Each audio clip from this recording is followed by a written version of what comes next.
మోదీ శూరుడు.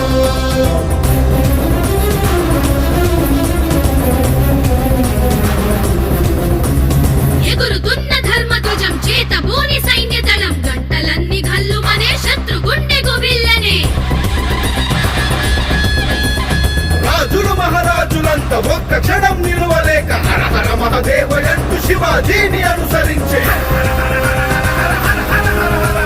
ప్రణవ శంఖ భేరీలతో ప్రతిధ్వనించకొండ కోన భయభ్రాంతులతో జనము అటు ఇటు పరుగులెత్తే.